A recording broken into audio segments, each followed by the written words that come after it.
Good afternoon. Dr. Klasko is on the house. It is a standing room only. Thank you all for coming to our 26th annual Biomedical Distinguished Lecture Series. We appreciate your presence. I thank you all for coming. Please take the programs if you have, and also along with the book excerpts of Dr. Klasko. You all have it with you. If you are a first-timer, we are very happy you are with us. If you are a second-timer, we are happy you are back with us. If you are a third-timer or an all-timer, we are happy you are stuck with us. This nice place to be stuck. Some quick announcements. After the lecture, if you have questions, please come forward to the center of the aisle so you can be heard. There will be a brief reception following the lecture, and all are welcome for the reception to meet our distinguished speaker, Dr. Klasko. Kindly silence your phone if you have one. I will appreciate that. I'm very proud to stand here and rejoice in the recognition by Chestnut Hill Conservancy and Historical Society that Chestnut Hill College was inducted into Architectural Hall of Fame in 2018 on our President's watch. Chestnut Hill College is a hidden gem, a treasure on the two hills. I proudly call this my second home. I'd like to briefly introduce our sister president, Dr. Carol Jean Vale, before I invite her to the podium. President Carol is an alumna of Chestnut Hill College, where she earned her bachelor's degree in English. She then received her master's degree and doctoral degree in theology from Fordham University. She then returned to the college, where she served as chair of the Religious Studies Department until becoming our sixth president in 1992. Under Sister Carol's leadership, Chestnut Hill College has experienced tremendous growth, becoming a co-educational institution, acquiring membership in the NCAA as a Division II athletic program, completing several campus renovation and expansion projects, and overseeing the development of accreditation of many new undergraduate, graduate, and doctoral level academic programs. Recently, Sister Carol was appointed to a fifth five-year term as our president. Sister Carol continues to ensure that the college provides students with a holistic education marked by academic excellence and shared responsibility and personal growth. I am proud to be part of this institution during Sister Carol's leadership. It is my distinct pleasure to introduce our president, Sister Carol Jean Vale, to give a few welcome remarks.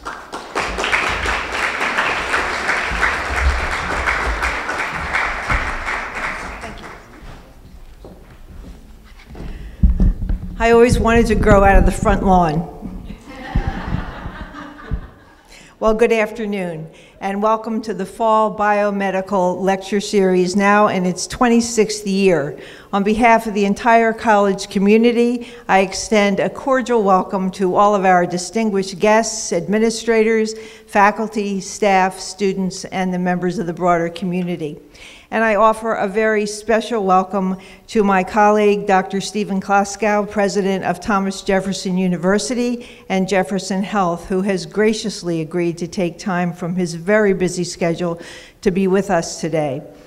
Just one word, Dr. Klasko. You do know that Philadelphia University was an arch rival of Chestnut Hill College. So now you are an arch rival of Chestnut Hill College. The cheering is always louder and more vociferous when we're playing on the fields or courts with Jefferson University. I'll take that as a challenge. A word of thanks to Dr. Lakshmi Atchison, whose desire to provide a singular intellectual opportunity for this college community resulted in the Biomedical Lecture Series. Dr. Atchison has shepherded this program with tenacity, determination, and joy. Each fall and spring, she successfully convinces extraordinarily busy and gifted scientists and doctors to leave their work to journey to this campus on two hills. The relationships that are forged as a result of these visits benefit students with internships and incomparable mentors. Lakshmi, once again, I thank you on behalf of the entire college community. For the past 26 years, prominent women and men of science and medicine have honored us with their presence. Including today's lecturer, 60 outstanding scientists, physicians, and veterinarians have participated in this program. Among this group are 3 Lasker Award winners and 3 Nobel laureates. Today, we welcome another of those visionaries whose immense energy and heightened insights are changing the worlds of medicine and education. And I quote, "For his part, Klaskow stares innovation in the face every day. Directly across from his desk hang a colorful painting of Albert Einstein, the ultimate disruptor, whose thought experiments changed how we see the universe, and a photograph of Apple's founder, Steve Jobs. Jobs made decisions not based on where the world was today, but on where he believed it should be in 10 years. Even if in the short run, those decisions threatened an existing part of Apple's business model," Klaskow explains. "We need that kind of courageous innovation in higher education," end quote. Dr. Klaskow is a disruptor, a physician, and an entrepreneur whose fearless embrace of change challenges us all to rethink medicine and higher education in the light of the future. Innovation is the ocean in which he swims and breathes. At the same time, our faculty will be very pleased to know that Dr. Klaskow believes liberal arts are as essential to the future as they have been to the past. After all, what is a doctor or a scientist without empathy and a deep understanding of the human heart and its encounters with reality? Being in the company of visionaries and prophets is disconcerting because we grow quite content with the world as we know it. However, if we listen closely and open our minds to newly articulated possibilities, those ideas can generate an electricity capable of moving us to enact creative and meaningful transformation. So this afternoon, I urge you to listen carefully and receptively to the words and ideas of a man with a vision of the future that compels him to take the risks that innovation demands. Who knows what sparks might fly for you tomorrow because you are in this room today. Steve, again, thank you so much for your presence with us. I am deeply grateful to you. And thank you and welcome to Chestnut Hill College.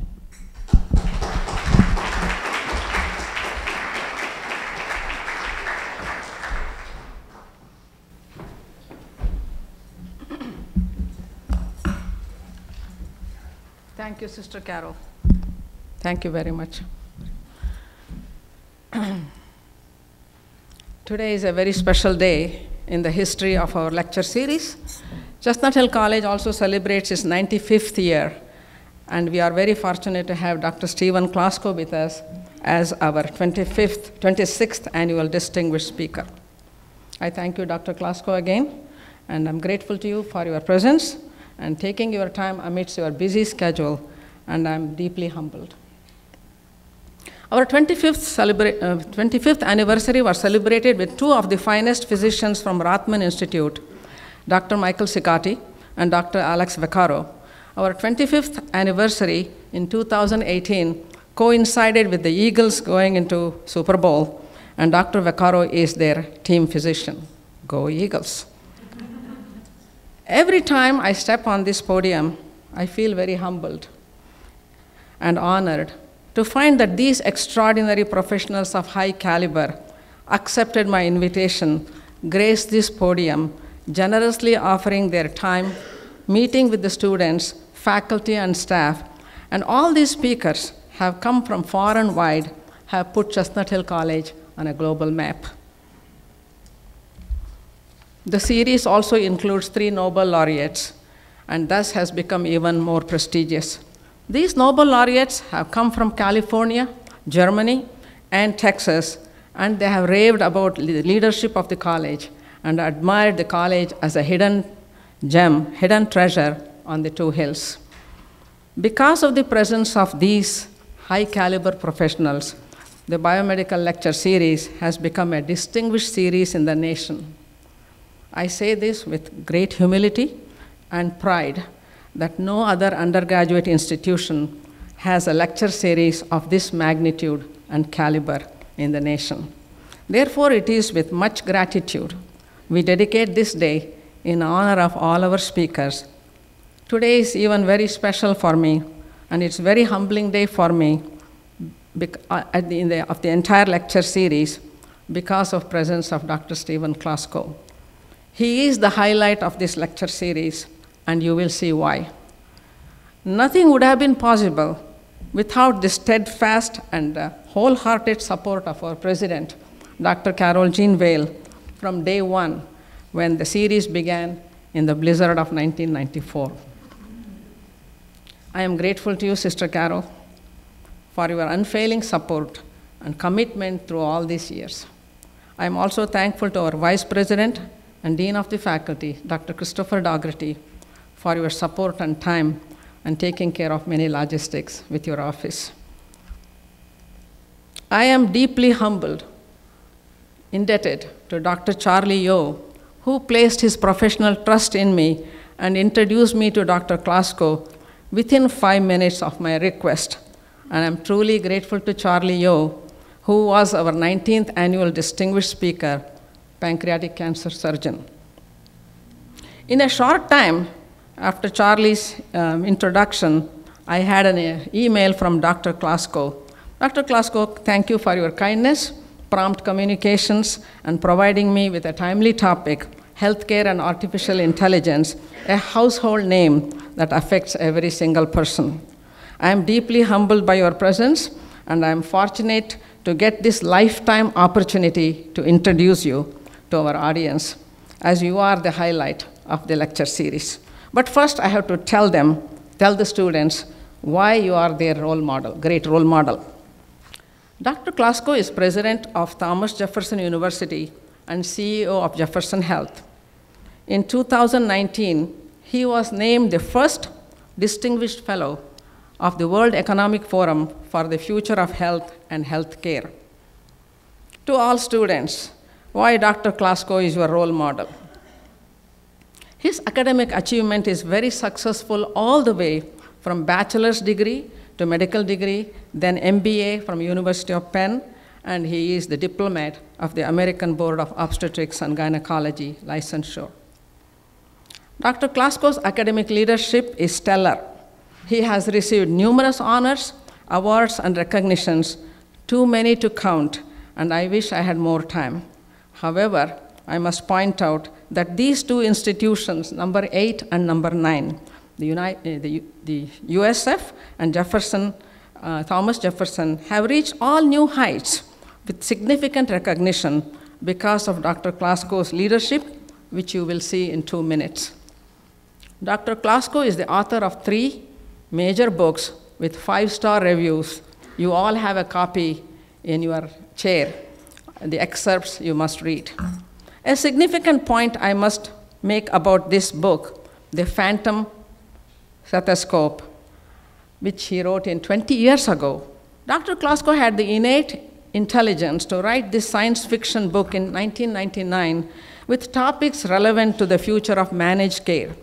Dr. Klasko predicted about the future of healthcare in America. This book, I call it a prelude to his current books published in 2018 and 2016.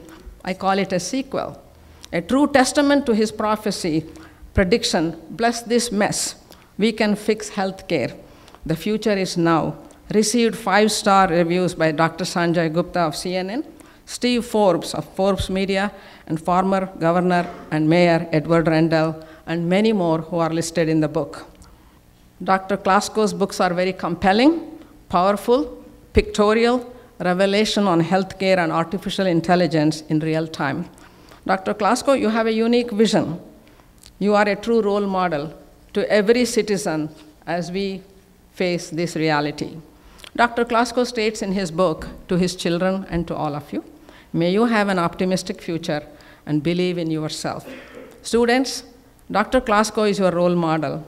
You have to set your goal from the beginning, just like Dr. Klasko, if you want to be successful. Dr. Klasko, you sent me the Wall Street Journal article, which everyone have that in your chair, and it is a very powerful statement indeed. Dr. Klasko was the Executive Vice President and CEO at University of South Florida, Dean of Morsani College of Medicine. Due to his extraordinary leadership role, he brought tremendous academic growth, large funding, and turned Morsani College of Medicine to all new heights. He turned brick to gold. He received Global Leadership Award from the Royal Family of Thailand, first such award ever given in recognition of global education. He was invited to the White House. As you can see, picture is 1,000 words. I'm sure, Dr. Klasko, USF is missing you, your leadership, but surely you are not missing the tropical hurricane and the tropical storm, and we are fortunate to have you. Your presence is palpable all over. Dr. Klasko was appointed in 2013 as President of Jefferson and CEO of Jeff Health, chosen as the first single campus leader in 20 years to preside over one of the top-ranked health sciences universities in the nation, the Academic Health Center, and one of the leading NCI-designated cancer centers. This is a major turning point for Jefferson. Within a short period of 5 years, due to his extraordinary leadership, Jefferson has reached all new heights, like major mergers, the birth of Sidney Kimmel Medical College, and his global recognition, and many more. Many outstanding, impressive recognitions continue in this slide. I only wish I had more time. However, what does this merger mean? In terms of revenues, employees, students, physicians, and faculty, and annualized $5.1 billion. That number is hard to fathom. I'm not good in math. I cannot count that far. I can count blood cells and leukemia in millions, but not money. My name Lakshmi means money, goddess of wealth. My husband is disappointed. Sorry, Michael. Dr. Klasko, on a serious note, in a short period of 5 years, you have accomplished all these goals, which no one can achieve in their whole lifetime. This is significant and a colossal victory of giant proportion. Dr. Klasko has made his dream a reality by his tenacity, perseverance, determination, strength, power, passion, with one major goal in mind: healthcare for all. Dr. Charlie Yeo told me, Lakshmi, Klasko is full of energy. I do not doubt that. You are a God-sent true genius with vision full of hope. Folks, I have set the stage for you who Dr. Klasko is. He is the highlight of the lecture series. What an honor to have you with us. With that introduction, I have received an excerpt from Dr. Klasko's office by Michael Hode, which I was requested to use as a formal introduction. I quote, "It gives me great pleasure to introduce to you Dr. Stephen Klasko, who is known for shaking things up in Philadelphia with his unique vision of the future of transformation in healthcare." Dr. Klasko holds 2 titles. He is the president of Thomas Jefferson University, founded in 1824. That is an old picture. He is also the CEO of Jefferson Health, which he named in 2014 as he rebuilt Jefferson's clinical activities. In fact, Dr. Klasko guided Jefferson Health from 3 hospitals in 2014 to 14 hospitals today, with a large array of urgent care, telehealth, and other facilities. In research, he has boosted the Sidney Kimmel Cancer Center at Jefferson and is now concluding a merger with Fox Chase Cancer Center, and recently opened the Jefferson Institute for Bioprocessing. He has become known for his ideas internationally and was recently named the first Distinguished Fellow for the Future of Health and Healthcare of the World Economic Forum.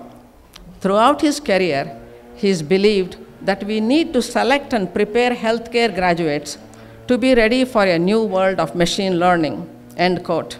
Dr. Klasko is going to discuss the timely topic today, healthcare and artificial intelligence. Dr. Klasko, what an honor to have you with us. I'm deeply humbled by your presence for accepting my invitation. You have added tremendous prestige to mark this 26th anniversary. You have a red carpet invitation to our college. I extend that to you on behalf of our president, Dr. Carol Jean Vail.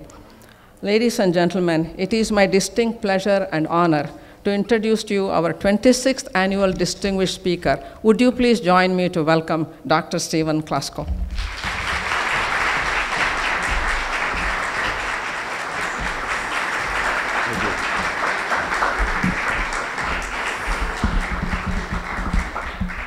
Eric, would you please come and do the honor to Dr. Klasko? Well, while Eric is coming up, I really want to thank my mother for taking the time to put all those slides together and do my introduction. So thank her wherever she is.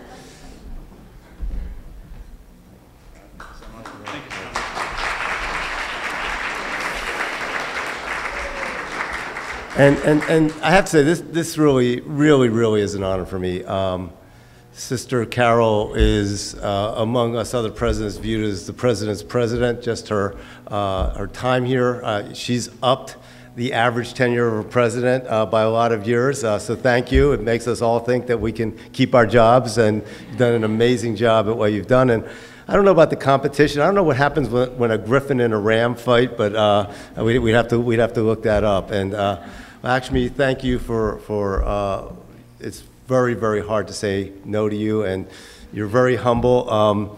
But let's face it, the two Dr. Atchinsons are a pretty power scientific couple in this city. So thank you, and your great board of trustees and Kathy Lockyer, who I've gotten a chance to meet. This is an amazing academic institution, and it's really an honor. And I must be good at predicting the future, because my first slide, I didn't know what you were going to do. My first slide is this. This was our Eagles Super Bowl commercial.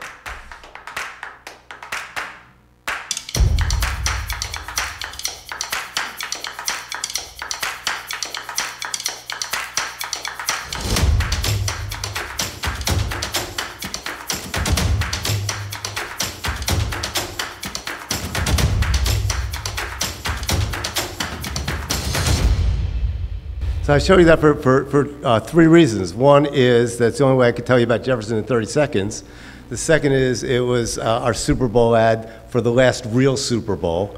And the third is it cost me $500,000, so anytime I play it, my board at least feels that it might have been worth it, because it took a little bit to get them to understand the value of that. And I want to talk about the future, but I actually want to start off in the past, because I started my career as a disc jockey. I was actually a midnight to 5 DJ on WYSP, got fired, and then went into medical school. But I say that because in medical school, the first time I ever gave a talk in front of a group like this was in 1979. I was the president of my medical school class, and I was giving a talk for the American Medical Students Association, and they asked young doctors, young medical students, about the future of healthcare, what they were concerned about. I remember it because it was the first time I had seen one of my favorite groups, the Rolling Stones, and this is what they sounded like. You can't always get what you want. You can't always get what you want. And in 1979, as a young student, I said, gosh, you know, what I'm worried about, it seems like we need to get doctors to embrace the future and be more optimistic about the future. It seems like there's a lot of health inequities in Philadelphia. It'd be nice if we could do something about them. And like, my bank just got an ATM. Why can't healthcare do cool things like that? And I remember being very nervous about the talk and going to see a movie to calm my nerves that nobody thought would really make it, about a rebel alliance taking over the world. There was nobody in the movie theater. So here we are in 2019, and I'm the head of a large university and health system. I took my son to see the Rolling Stones. This is what they sound like now. Now you can't always get what you want. Now you can't always get what you want. So Mick still can't get what he wants, and I'd still be talking to you about can we get physicians to embrace change and be more optimistic about the future? Can we do anything to reduce health inequities? And how come I can be there on the day after Thanksgiving, do all my holiday shopping in my pajamas while I'm binge watching Game of Thrones, but if I have a stomach ache, I still have to get on the phone, listen to 11 options to get an appointment with a GI doc. And just as I was thinking, wow, that's a long time and nothing has changed, my son just got me tickets for this coming out in literally 3 weeks for my birthday. So amazingly, nothing has changed in 40 years. Now, one thing has changed.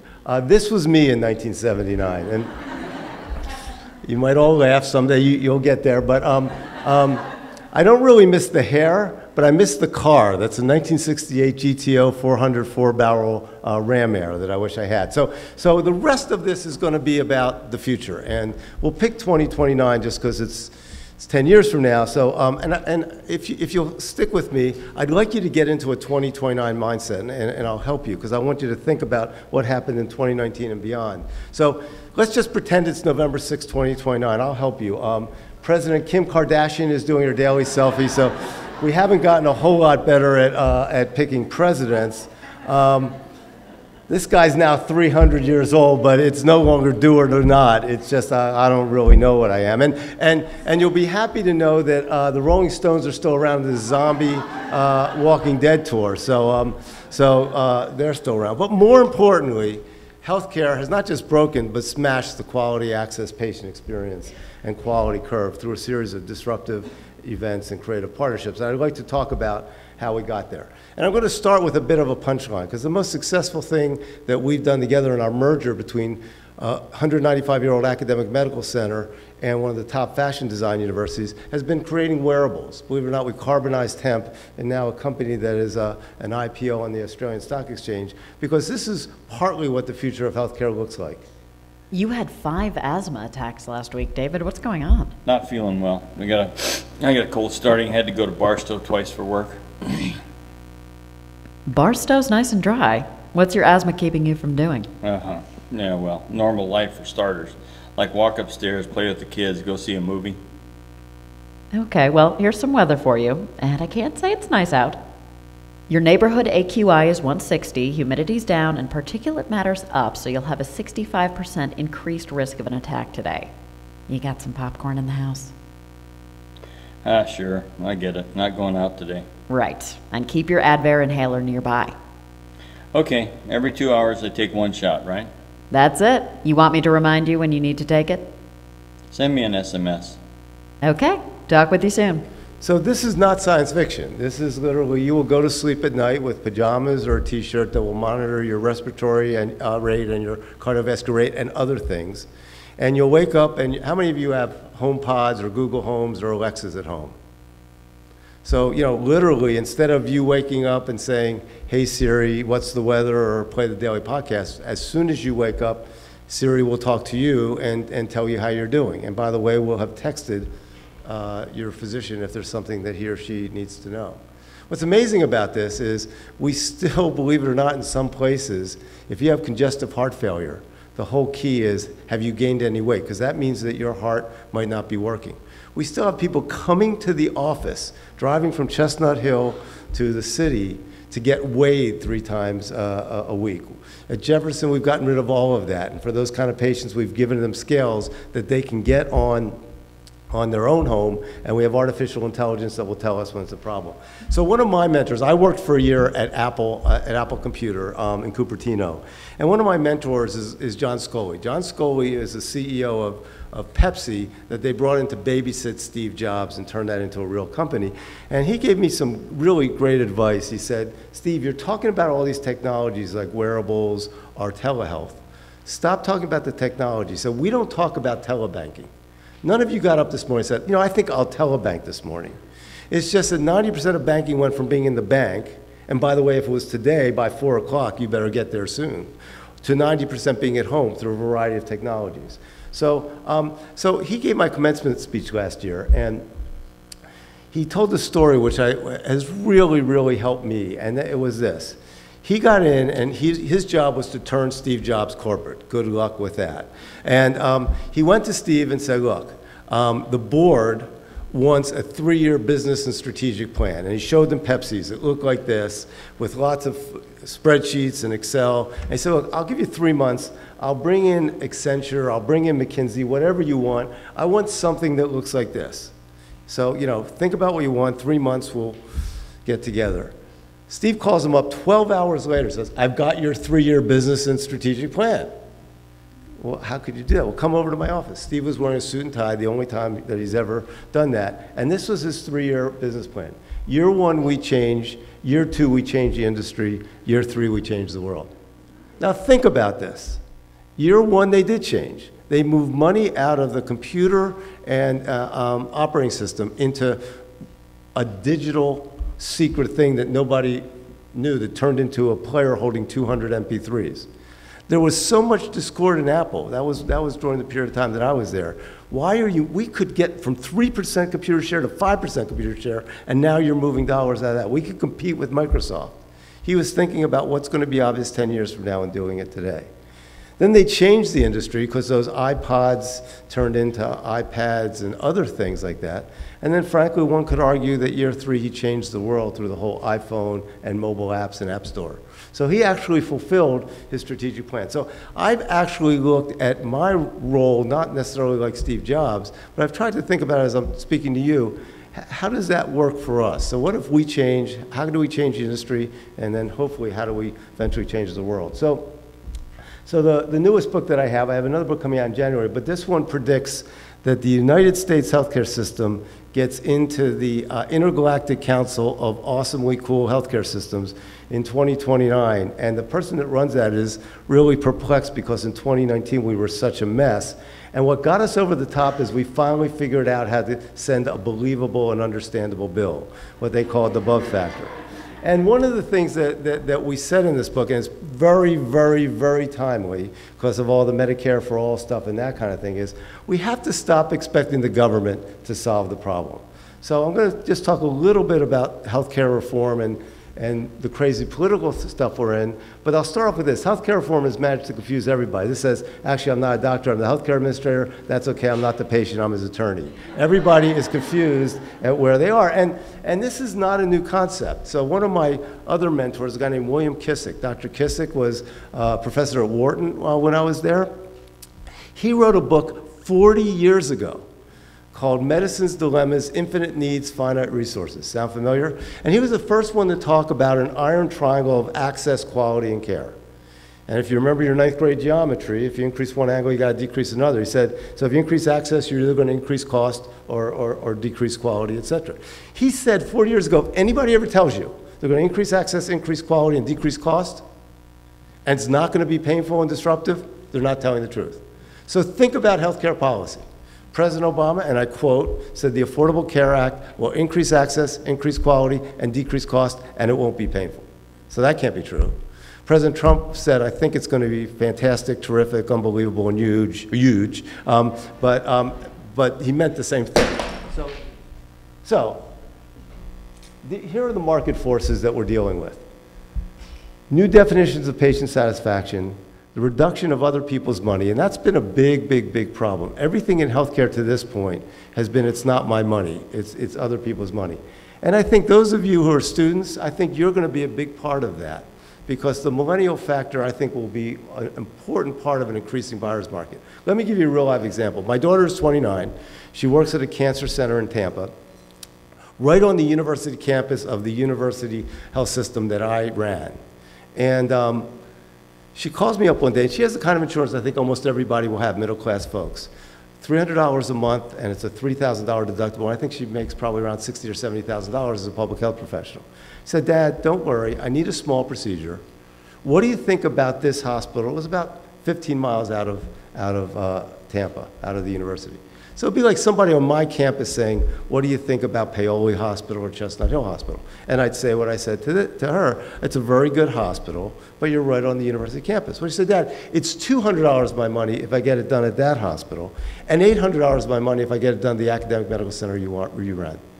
That's $600. That's a weekend in Miami, dude. I said, well, I'm not dude, I'm dad, but be that. Oh, she said, one more thing, Dad. I went on healthgrades.com, they have the same grade. Oh, I went on leapfrog.com, they make the same amount of mistakes. Oh, one more thing. I went on patientslikeme.com. Do you know the waiting rooms are cleaner and the staff is friendlier at that hospital that I'd be charged $200 for than your former hospital that I'd be charged $800 for? Now, what were you going to tell me? So that's part of what's going to change. And I think the biggest change, if you take nothing else out of this, that we're going through a once-in-a-lifetime change. Just like Apple went through a once-in-a-lifetime change from a computer industry to a digital lifestyle industry, and Gateway and Dell didn't get it, and Apple went from being a 3% market to what is today a quick Apple story. Apple stock was $15 a share when I got there. That was 27 splits ago, if you take the last 7 to 1. So the equivalent is that $15 would be about $2,200 today. No, I didn't keep my stock options, or I wouldn't be standing here.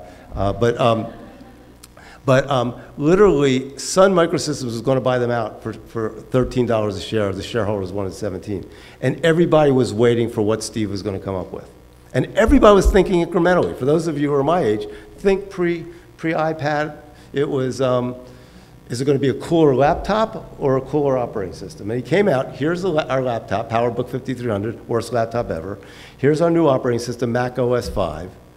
And he walked off, and the stock went down as he was speaking. He then came back the first time he ever did. Oh, one more thing, it was a thing holding 200 MP3s. Now the thing is, the only other MP3 players, Creative Nomad and Iowa, had already gone out of business. But the fact is, he viewed that as the jump into the digital lifestyle. Wall Street Journal that day said, Steve's either crazy or on drugs. He actually was on drugs, but he wasn't crazy, because he's putting this whole business around a MP3 player. But he recognized these once-in-a-lifetime changes. And what I've had to convince my faculty, my board, my staff, is that we're about to go through a once-in-a-lifetime change in healthcare, from a business-to-business model, from a house money model to a business-to-consumer model. So what I've looked at, and what I incentivize my team, is no longer on a very physician-driven iron triangle, but a patient diamond of healthcare. The patients, and I don't want to call them patients, I don't want to call them consumers, they're people. Every one of you is a people or a person that is going to have health issues. Hopefully those health issues are minor, and hopefully we're your partner in keeping you healthy. But you want the ability to thrive and not have health get in the way. You want the ability to connect and have human relationships. You want the ability to easily navigate the system on your own terms. And you will understand what you need to do. You want to know if you need a knee replacement and you're a half marathon runner, what's my chances of running a half marathon in 6 months? What check am I going to have to write? Don't give me a lot of ifs, and don't give me surprise billing. And I see you have a 3% readmission rate. Who pays for that? And then you want to be able to go to Dr. Vaccaro and to Penn and to Chestnut Hill and get all those answers, and also see what other people have said about you. So if you just want to look at what's wrong with our system, we're delivering Star Wars technology in a Fred Flintstone delivery system. I'm a high-risk obstetrician. My ability to take care of an individual patient in the last 35 years has skyrocketed. The way patients access the system hasn't changed a bit. So when I started this job in September of 2013, and Austin Goolsbee, who was a friend at the Forbes Napa conference, was talking about, I was the second speaker, he was the first speaker, and he said, the two things you don't want to be running for the next 10 years because they're just impossible are academics and healthcare. And I got up and said, great, I just took a job in academic healthcare, so obviously I'm not very good at predicting the future, and don't listen to anything I say.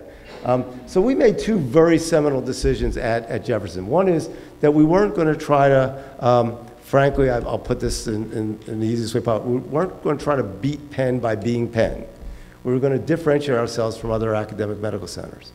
And the way we were going to do that was to be a 195-year-old organization with a startup mentality. So the first thing I did is I had to take a very, a page from Steve Jobs' book, because I looked at how we got paid, and it was around NIH funding, which isn't going up anytime soon, around the ridiculous money we can make from being a safety net hospital for Medicaid patients, which clearly is now a money loser. And okay, we're still okay, because we can always charge 12% more tuition a year, which, as you all know, that gig is up also. So we basically took a very different approach and had our iPod moment and saying, we're going to become a 4-pillar model around clinical, academic, strategic ventures, and innovation. Because there's going to be $1 trillion spent on transforming healthcare, and we want to be a part of that. So I won't go into too much of this, but as Lakshmi said, we've grown quite a bit. We now have 31,000 employees, almost 8,000 students, and with currently 14 hospitals with a $5 billion plus thing. But we're going on an assumption, and imagine a business that's going on an assumption that everything you're doing today isn't going to work. That's a scary thought, but we're going to be paid based on quality, cost, patient experience, and outcomes. Hospital stays will be commodities. Our doctors and nurses will coexist with deep learning entities. It took me 40 years to get doctors and nurses to work together. Now I'm going to have to get doctors and robots to work together. We need to select and educate humans to be better humans than the robots. And population health, genomics, predictive analytics, and social determinants need to be more than academic enterprises. And most importantly, the patient's going to be the boss. This says we're running a little behind, so I'd like each of you to ask yourself, am I really that sick, or I'd just be wasting the doctor's valuable time? You've all been there, and we've got to change that. So our first success was this. We spent $30 million in 2013 before anybody was doing this on telehealth. We now have the largest specialty telehealth engine in the nation called Jeff Connect. And what that means is, for our employees, 32,000 employees, 70% of non-ambulance ER visits can utilize virtual triage and not end up in the ER. And we made it really easy for them. We said, if you just show up to our ED, and you have to park and do all that, there'll be a $500 deductible, and if we admit you, you'll have to pay for part of it. If we send you to our ED through Jeff Connect, zero deductible, and if you get hospitalized, you pay nothing. So it's made a big, big, big difference. So if you come to my office, this is what you'll see. That our goal at Jefferson is to meet the needs of patients to access their health care in the same flexible manner in which you consume every other consumer good. And that 5 years from now, if somebody comes and says, where's Jefferson? I hope you can't define that. What do you mean? In Jefferson on my phone? Or Jefferson 15 micro hospitals or 12 urgent care centers? Or in New Jersey, or over in Northeast? Oh, you mean the place where really, really, really sick people go? I think that's the 10th of Walnut. So what we've turned that into is what we call healthcare with no address. And I want to give you a couple examples of healthcare with no address. As Lakshmi nicely mentioned, we have one of the top NCI cancer centers in the nation. Philadelphia is blessed with having a few of them. But here's what's wrong. If your mom or dad is in an NCI cancer center today, and let's say they're in New York at Columbia Presbyterian, and you're in Miami, and your sister's in Dallas, you're still calling your mom and saying, Mom, what did the doctor say? I don't know, he or she came in at 6 o'clock in the morning with 5 young people, look like they just got out of high school. I think they're called residents, but I'm totally confused. So we said, well, that doesn't make a whole lot of sense with the technology that exists today. So we started something called Virtual Rounds, partnered with a company called Blue Gene Software, which we now own part of. And we said, when you come into Jefferson, who would you like to communicate with? I have a son in Dallas, a daughter in Miami. Okay, we send them HIPAA-compliant software, and we text them when we're making rounds. I had an opportunity to be an undercover boss the day before Father's Day last year. I had 3 kids coming down, one from Alaska, one up from Tampa, one down from New York. I had emergency lung surgery that Thursday night. And all my kids knew was that I had emergency lung surgery, but I had signed up for virtual rounds. And this is not a simulation, this is real. This is 5 minutes out of anesthesia. This is my surgeon, Dr. Nate Evans, and my 3 children are on 3 different computers and iPads with Dr. Evans telling them I'm going to be okay. 5 minutes out of anesthesia, and then come down. Now, all 3 of them said that I offered them a car, which is why we don't do 5 minutes out of anesthesia anymore. But the fact is, you can imagine how comforting that is to patients. We have 36 entities that use us for stroke centers, 36 different hospitals in 4 different states. We now do 35% of our post-op visits sending patients home with a robot and doing them like this. Good morning, Mr. Lehman. Good morning, Dr. Rosenwasser. How are you feeling this morning? Good, feel very well. Actually, battling a cold and getting over that. Okay. Any headaches? No. Can you turn your head so I can actually see the incision? All right, well, we'll be in contact with the return appointment. And Maureen will be in contact with getting the RP Express back to us. All right, thanks very much. All right, you too. All right. Thank you. Bye-bye. Bye. I see your kid's looking in there. There he is, right behind you. Okay, Yeah. how you doing? This is Dr. All right. Rosenwasser Jackson. Yeah, this is my son Jackson and my daughter Savannah. Oh, hi, how are you? You kids should be off to school pretty soon, huh? Yeah, they're going to be going to school very soon. All right, take care, signing off. All right, take care. All right.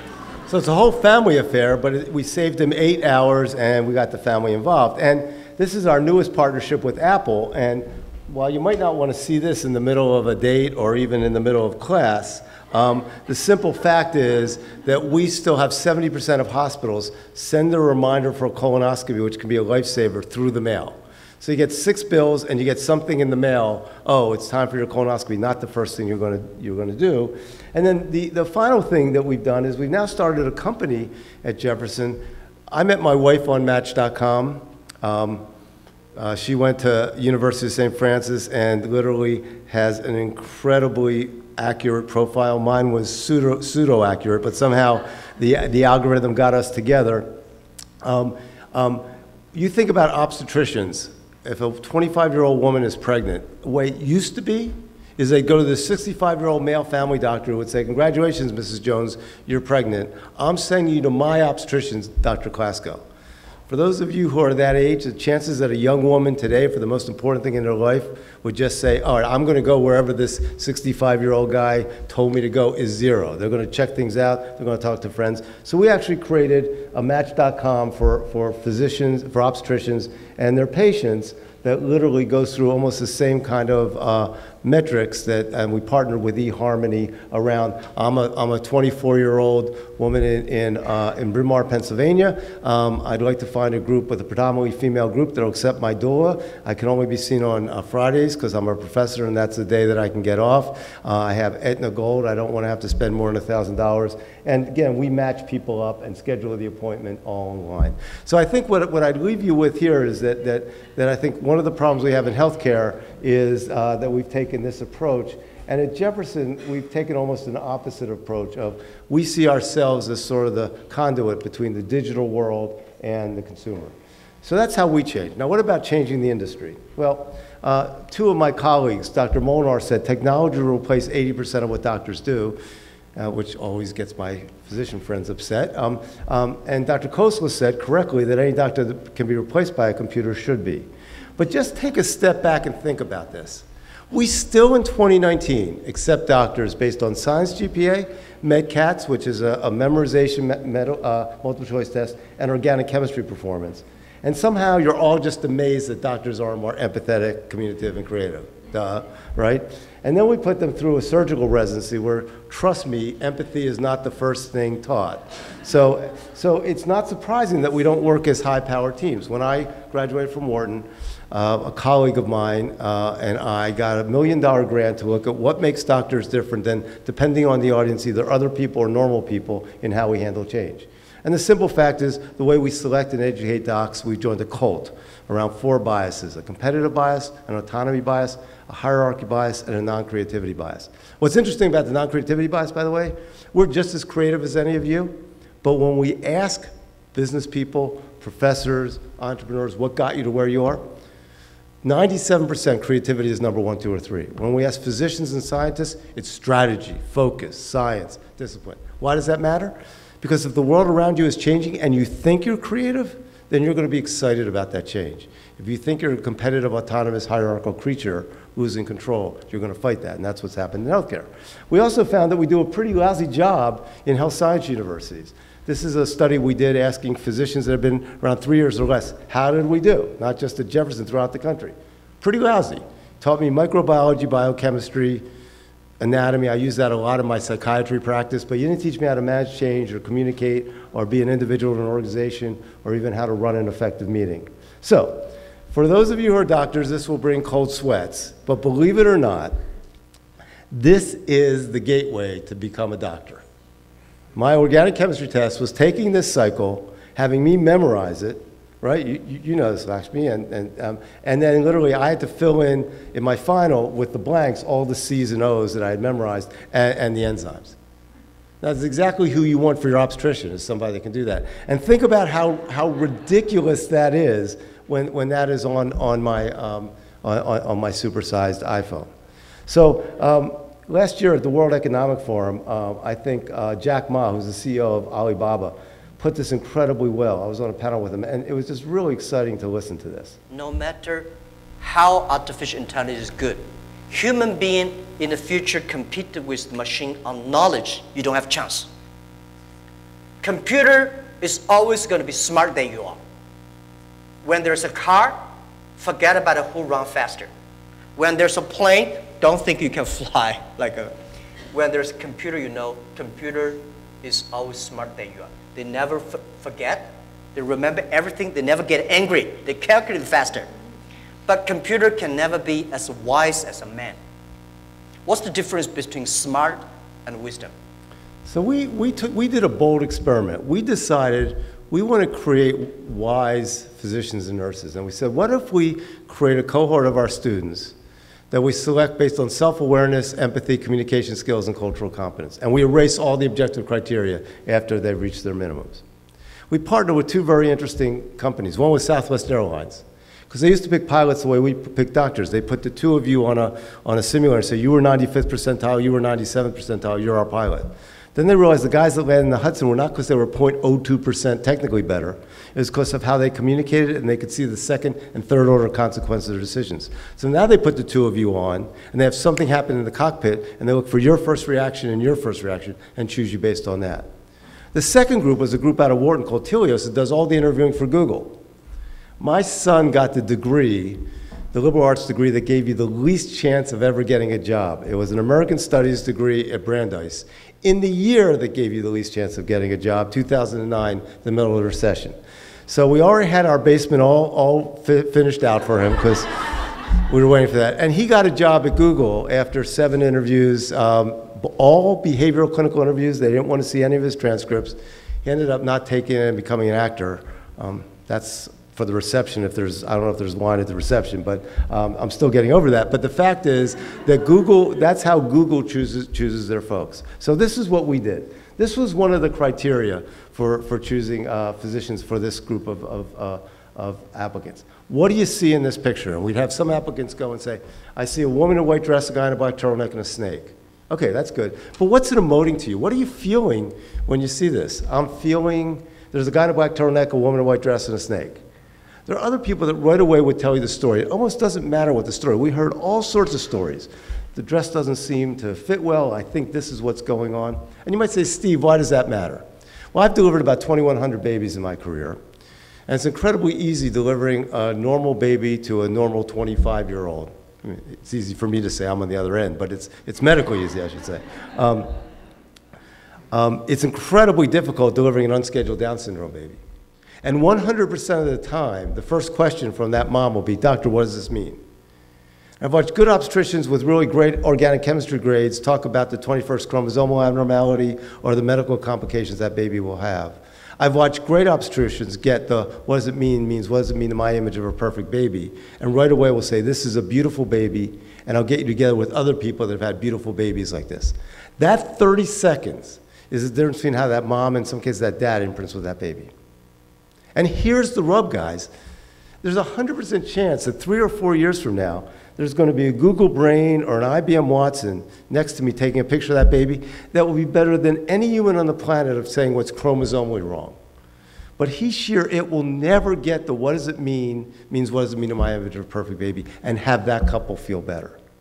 So literally, I believe, and I feel very strongly, we have an obligation to teach our health professionals, starting at the undergraduate level, starting at Chestnut Hill College and Jefferson, to be ready for what's going to happen tomorrow. So what we said is, if technology and AI will replace 80% of what we do, how do we select and educate differently? If population health genomics and patient experience will be digital, what partnerships do we need? If the skill sets related to population health are fundamentally different, how do we train our current faculty? And most important, in the 21st century, knowing all the answers will not distinguish intelligence. Memorizing the Krebs cycle is not what it's about. It's going to be knowing the right questions to ask. So one of the things I'm incredibly proud of is this. This just came out in the Inquirer. In 1978, 4% of matriculating medical students were African-American males. We doubled down in everything that hadn't worked in the past. And in 2018, 4% of matriculating medical students were African-American males. When we did this holistic criteria of choosing students based on self-awareness, empathy, with the kind of things that we were able to triple or quadruple diversity. Why? Because if you want to know what a tale of two cities is, tale of two cities, there are people in Philadelphia whose moms or dads spend $100,000 for little Mary or Johnny to get 6 Princeton reviews and 5 tutors. That's without even photoshopping their head on a crew member or lacrosse member, like doing it legally.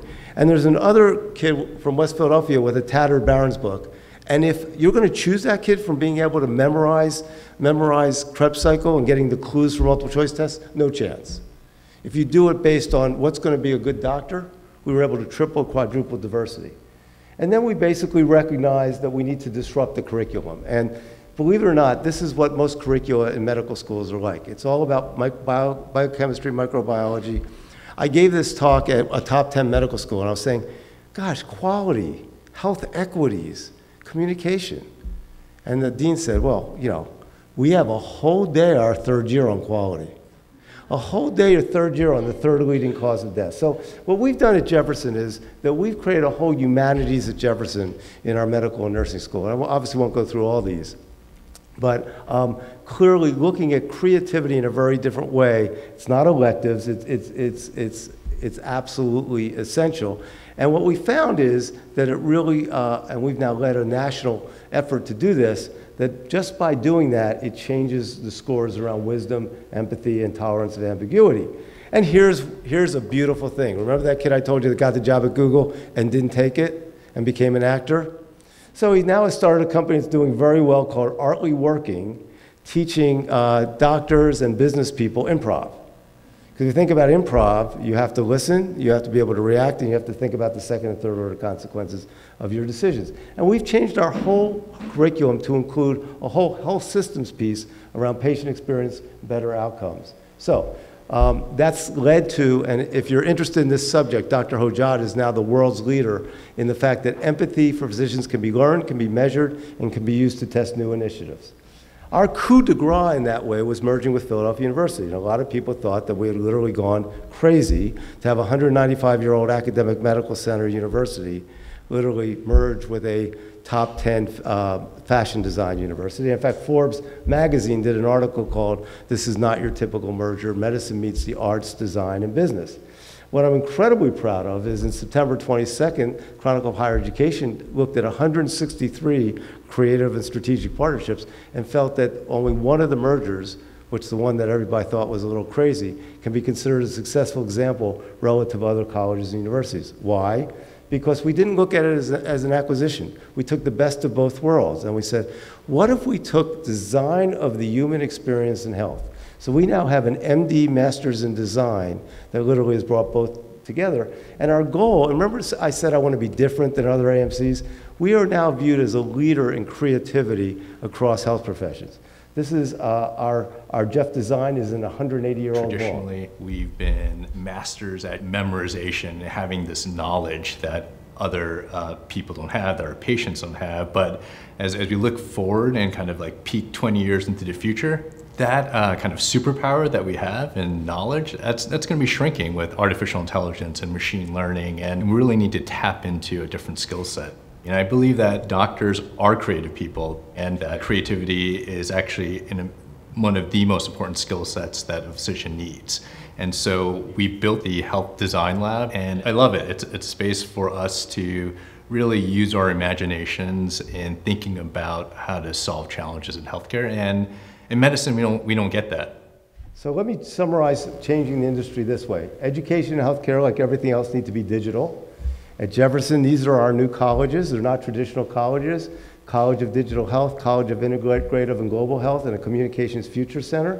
I was really proud to hear from Sister Carol that you guys are one of the leaders in cybersecurity education. We think that's incredibly important, and in fact, a survey we've done nationally is that's the #1 thing people are worried about, patients, when we get into AI and healthcare. So at Jefferson, we've actually created the first certificate program, now master's program, in blockchain for digital health. And this is really what people are worried about. Pizza Palace, guaranteed hot in 30 minutes or it's free. This is Mary. May I take your order? Hi, Mary. Yes, I'd like to order. Is this Mr. Kelly? Yes. Thank you for calling again, sir.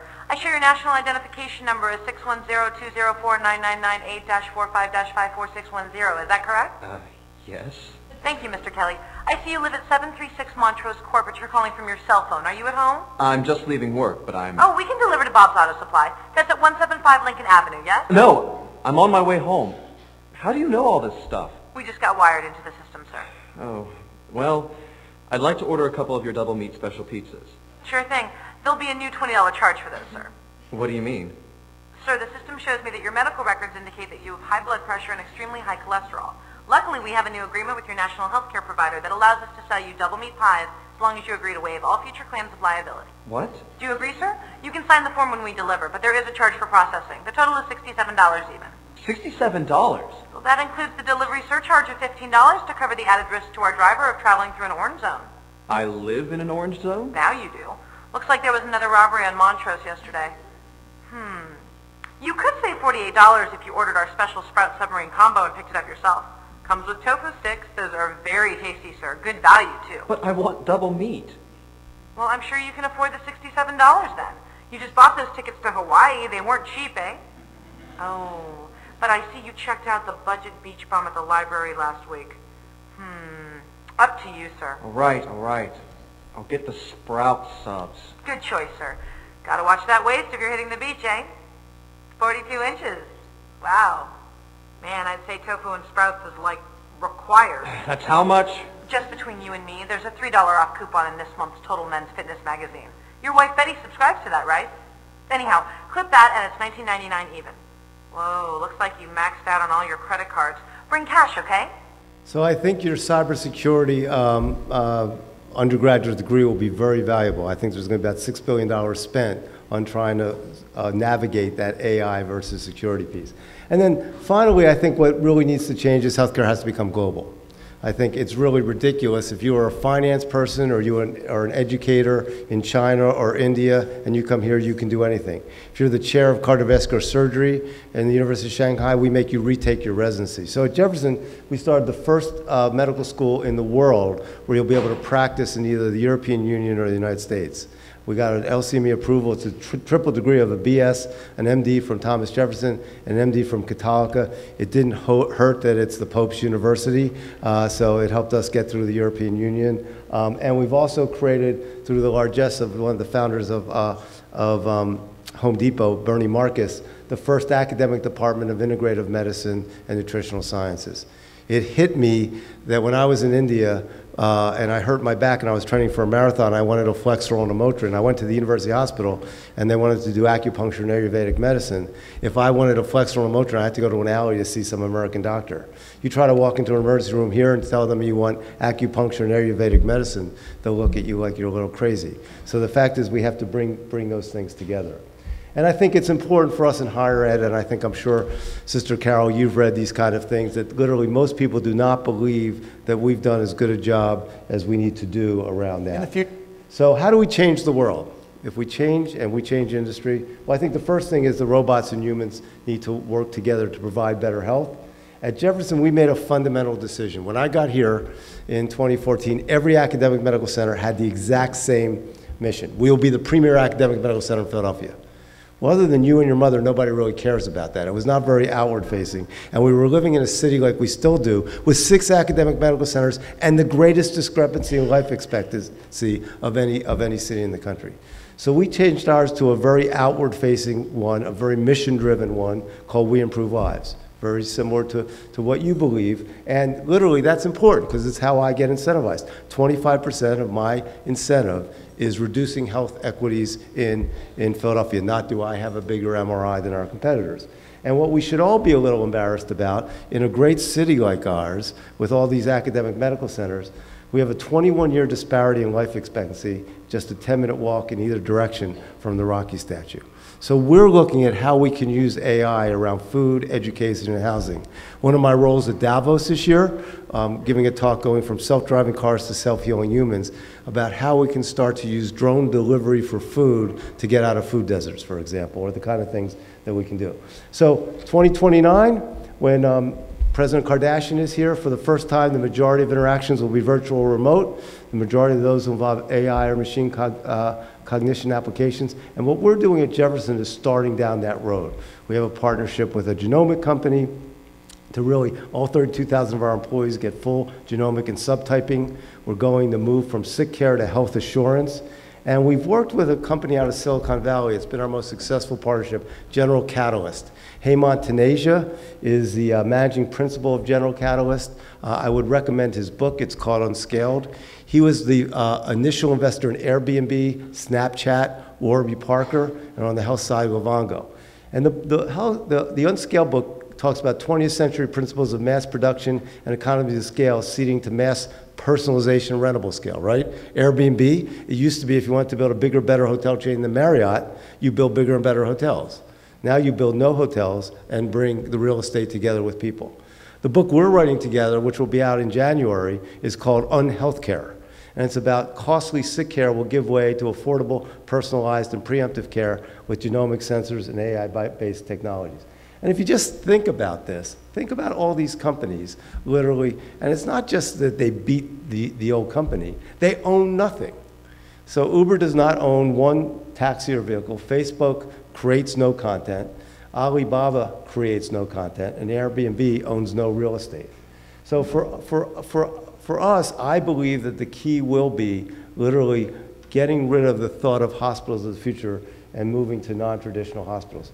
A couple examples we've done, we've invested in a company called Ambulance. So starting in November, if you make an internet appointment, where now 60% of our appointments happen at Thomas Jefferson University, you'll be able to check, I would like the transportation option. And based on our AI, it will know from your records if you need oxygen, if you need an EMT, or if you just need a ride. It will also know as soon as you're done your appointment, it will say, I'm waiting for you outside of Gibbon because you're done your appointment.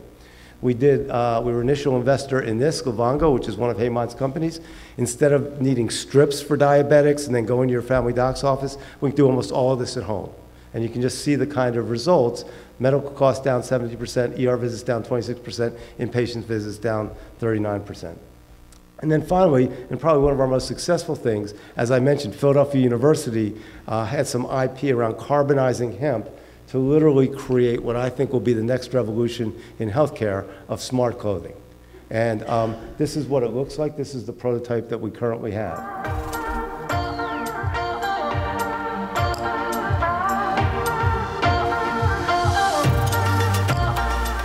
By carbonizing a hemp bioproduct, we unlock a host of advanced technologies.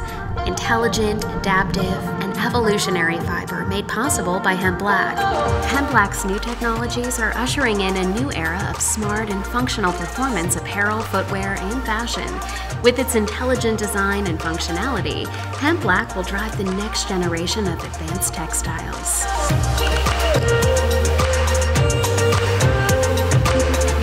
So think about this, and I'll leave you with this. We are moving from a model where you look at a hospital system as a place you go where you're sick to a place where you join a club when you're healthy. And our goal is to guide consumers by giving them the information they need to make great decisions about their health. And if you think about it, if people are loyal to us as healthy people, then if they do get sick, they'll look at things differently. One of the things that we're working with is we're working with Amazon, for example, in how they market. You see any billboard that say we're patient-centered? It's like there's one patient in the world. Amazon has 1,967,000 different ones of us that they market to. So if Amazon was in healthcare, it would look something like this if you were having a colonoscopy procedure. It would say, you know, here's the book.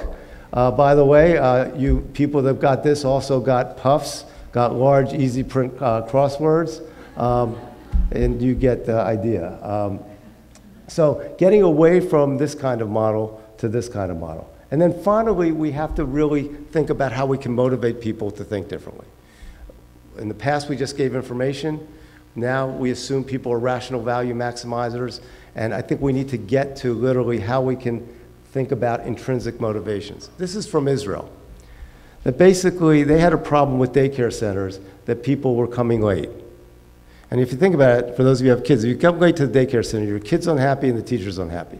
They said, you know what, we're going to give a fine of a certain amount of shekels if you come late to try to prevent that from happening. What happened? Literally, it spiked. Why? Because they said, oh, okay, now it's okay if I come late and it's worth X amount of dollars for me to do that.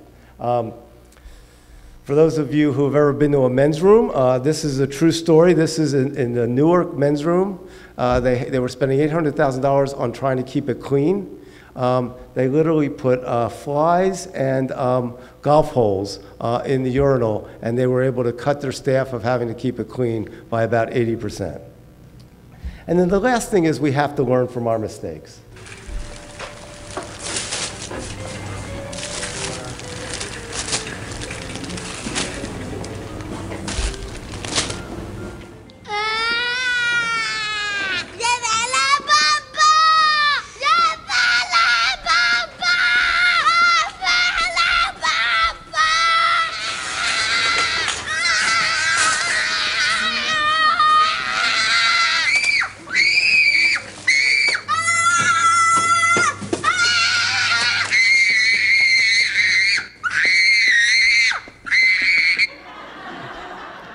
I'm sorry, Sister Carol, I might never get invited back. I really debated whether I wanted to put that, but we make the same mistakes in healthcare. We keep making the same mistakes, and one of the things that we've thought about is we have to start rehearsing what we do. I'm a pilot.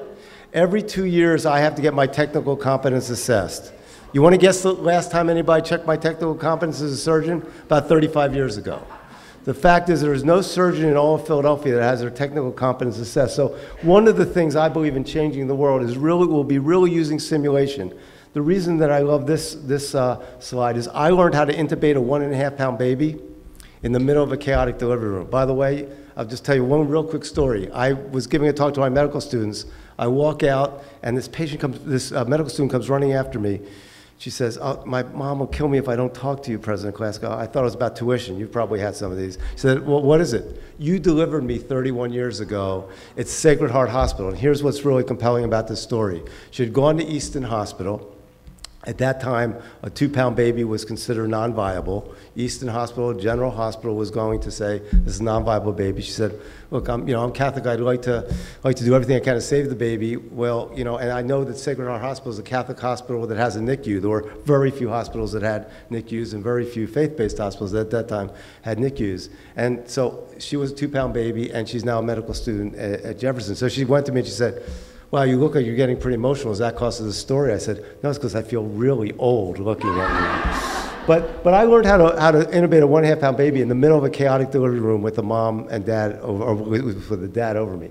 We now don't let any of our students or residents do that until they prove they can do it on one of these critters. And we learned a lot from the aviation industry. The United Airlines, which is our partner in this, gave us a letter from an 8-year-old on her first flight. Dear Captain, my name is Nicole. I'm 8 years old. This is my first flight, but I'm not scared. I like to watch clouds go by. My mom says the crew is nice. I think your plane is good. Thanks for a nice flight. Don't up the landing. Love, Nicole. So while her mom might not have been thrilled, that's the only word she spelled right. Even she knew it was about this. So at Jefferson, we're going to be one of the first places that will be able to say, we know your surgeon is qualified. I'm going to leave you with 3 quotes. One from the MBA, one from science fiction, and one from my personal learnings. I think it's important for any of you students that are thinking of going into healthcare, A, to remember why you're doing it 10 or 15 years from now when you're a nurse or a physician or a scientist, and also always think about the integrity part of why you went into this, the mission of why you went into it. I got my lesson very early on. I was a second-year medical student, my very first patient. And I go in, and I'm very nervous about the history, and I do the whole history, and I go to check her thyroid, I do that, I go to listen to her heart, and she goes, excuse me, doctor, but shouldn't that stethoscope thing be in your ear? You have it around your neck. So I had this fight or flight moment. Do I have to like just run away and go back to being a DJ, or is there a way I can get out of this? I am very sad to say I said, it's a new technique we have here at Hahnemann where we can feel the vibrations against our neck. I'm even more embarrassed to say that I felt really good about it when I left until the next day. The attending happened to be the dean of students for our medical school, and back then it was him and the fellows and the medical students, and he goes, I still remember her name. I want you all to listen to Mrs. Lily Mae Bizel's grade 3 systolic murmur. I'm going to listen first, and I want you all to listen. She goes, how come you're not using that new technique that nice young Dr. Klasko told me where he has it around his neck? So as I'm sitting in his office over Broad Street thinking about selling pencils for my career, I made a commitment that I will never, ever, ever not be truthful for a patient. So it's always important to remember that. The second from the NBA is this. Jason Kidd, when he went to the Dallas Mavericks, they were 24 and 52. He got all excited. He said, we're gonna turn this team around 360 degrees. We do a lot of turning things around 360 degrees. And then the final one is from this little green guy, and this is what he has to say. Because without getting docs to be more creative, they are doomed. You must make sure that the conference happens. Steve Klasko, an OBGYN doc from Philadelphia, will talk about creativity as a skill set, he will. That program will produce doctors who go home and defeat the dark side of non-creative healthcare. That group became the core group for an optimistic future. Learn what you can from the OBGYN doctor. And may the forceps be with you. And most importantly, we really don't have any time to waste. Now is the time to change healthcare. Thank you very much.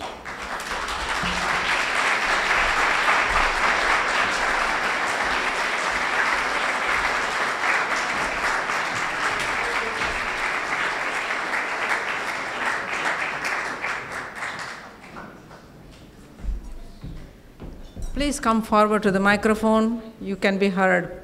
He is ready to take the questions. Don't be scared. Thank you for a great talk. Thank My you. name's Bill Ernst.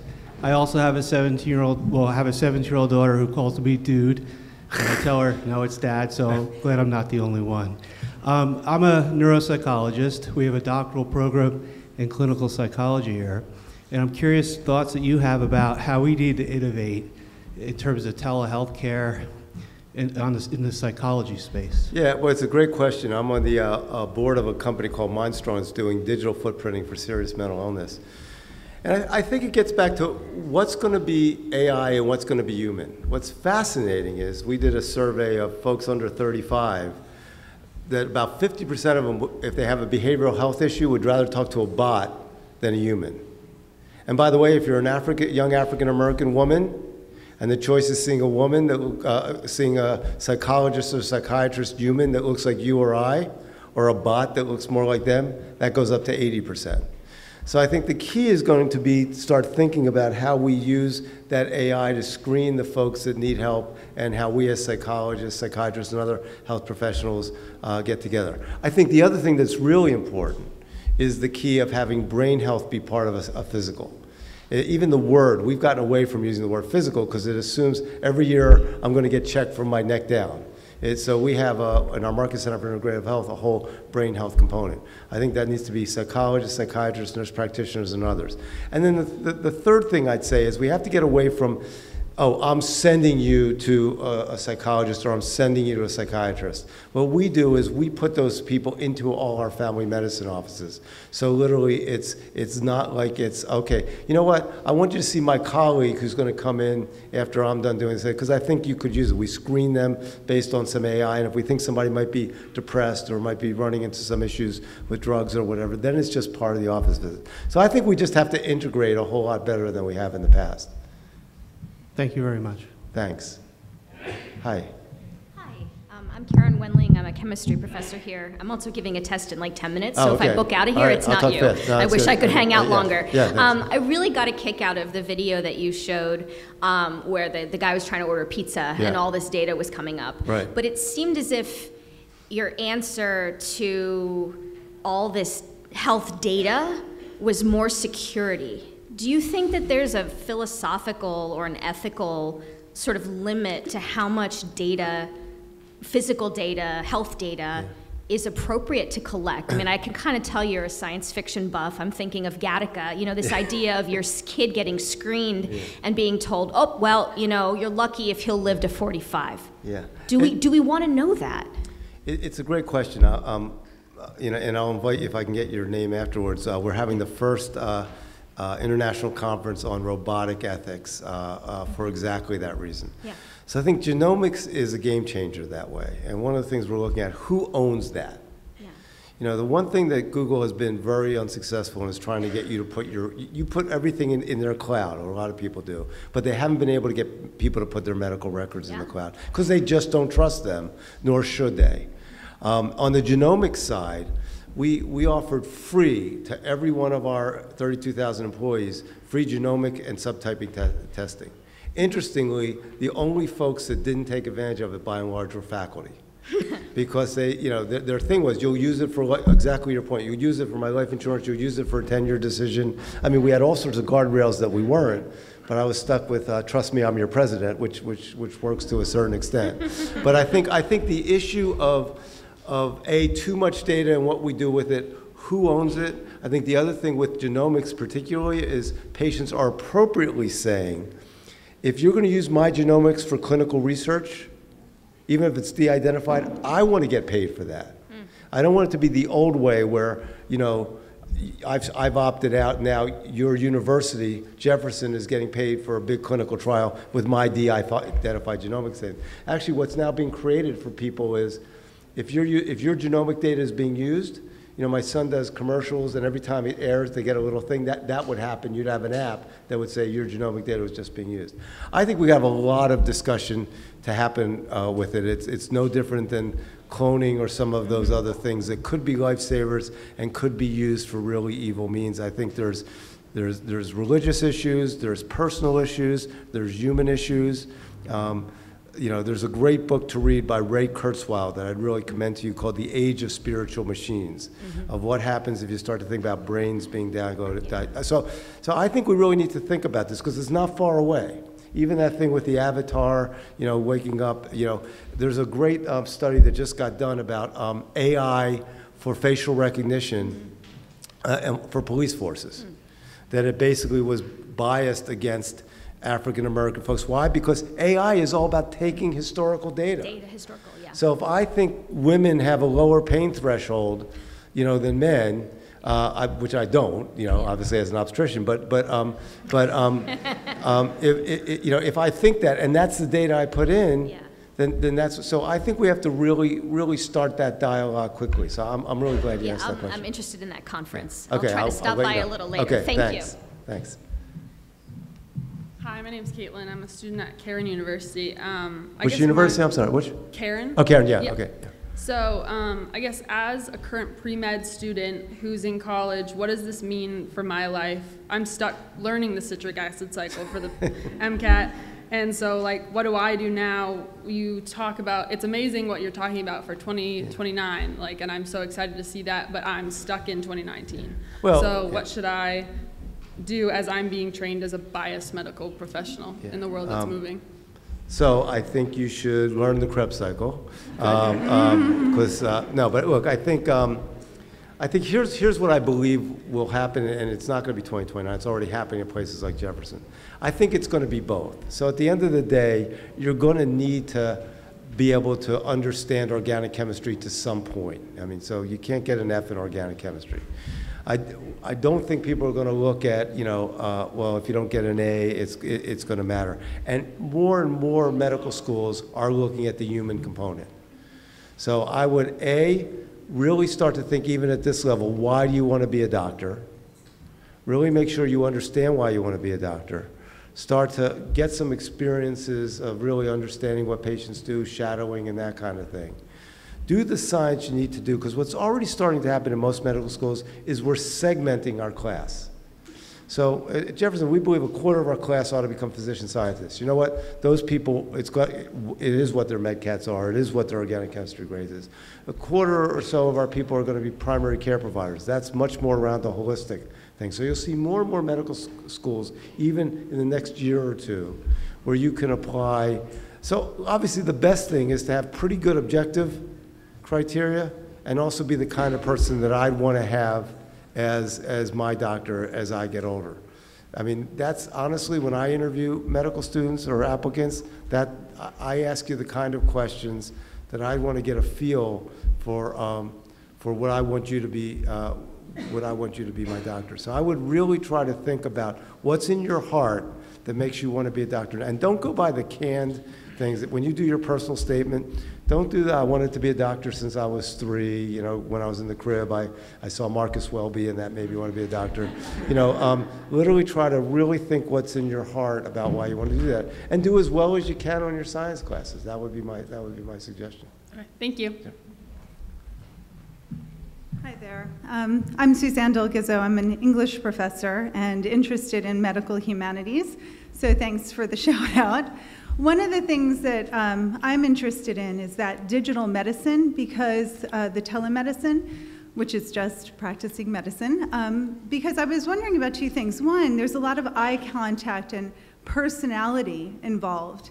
And I was reading a lot about narrative medicine and the School of Narrative Medicine at Columbia University. And one of the prohibitions to really intense interpersonal, empathetic interaction between doctors and patients is the cost of the doctor's time and the need to move patients through so quickly. So I was wondering if you could speak a little bit about how we arrive at that interpersonal connection, given the restraints or constraints of time and money right now. Right. So look, I think there are two components to your question. I think the first thing is, and I think it's going to, I think we are at I'm mad as heck, and I'm not going to take it any more moment with this Medicare for all and that kind of thing.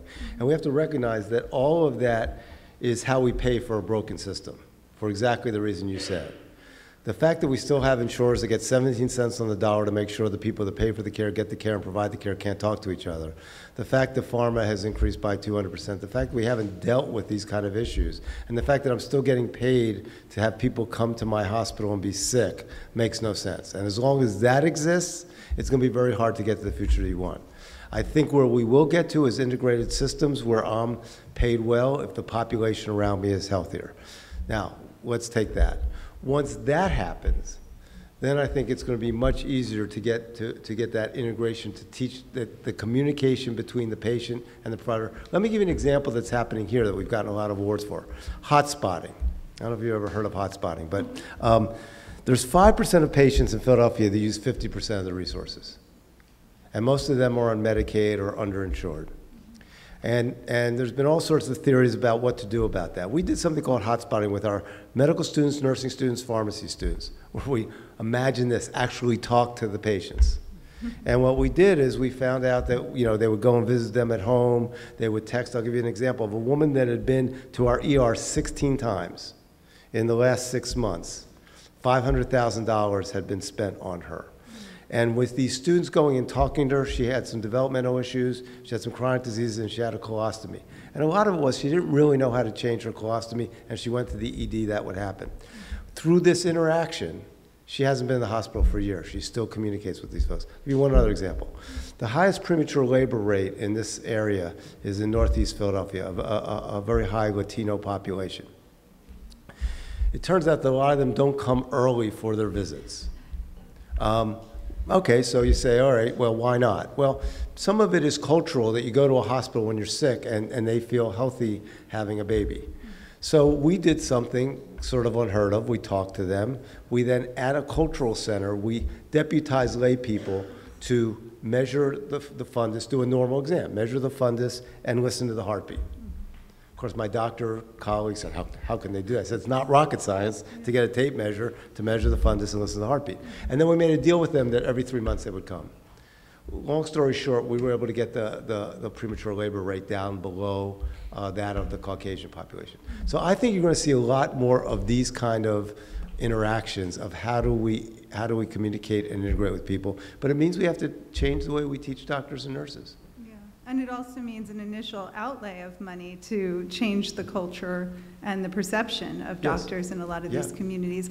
One other quick question. Are you concerned about the lack of fidelity in the digital medicine? I was wondering, you know, like if you have to hear a cough or see a scar, the resolution isn't always great. So I was just wondering if that factors into how you treat patients. Yeah, well, it's interesting. You know, it'd be a good idea, given what you're doing with humanities and medicine, to talk to. We have this National Academic Center for Telehealth, and I think I mean, if you look at the iPhone 11 and the matrix screen on that, I would argue that you know there's very little you can't get on there. We're doing more and more on telehealth. So I'm not as worried about the technology. I am worried about the narratives, and I am worried about the human piece of it. I'll leave you with one story. Thank you. When I went to Wharton, so if you think about medical education, we have 12,000 applicants for 290 slots at Jefferson.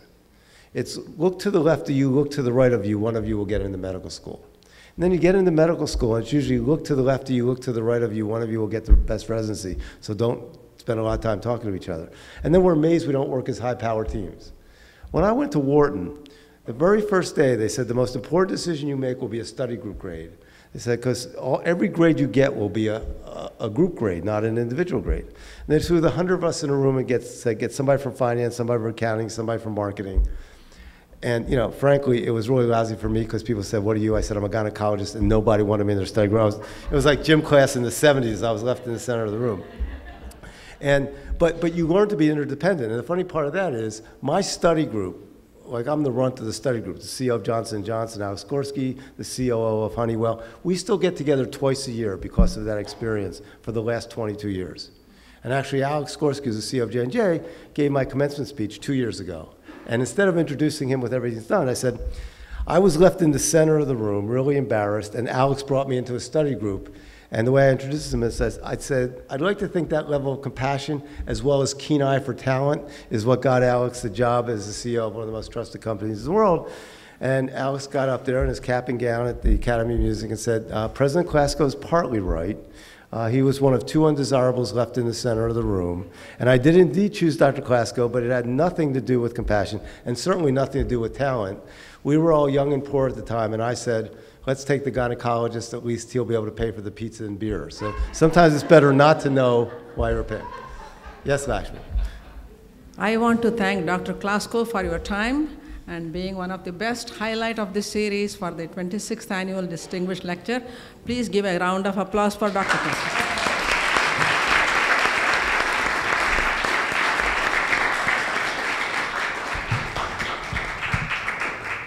I want to thank every one of you who are come here. I want to call you by name, but I don't have time. You know who you are. I want to thank every one of you, and also the technology, Don Vischer, Greg, and Irv Fisher. Please give them a big hand.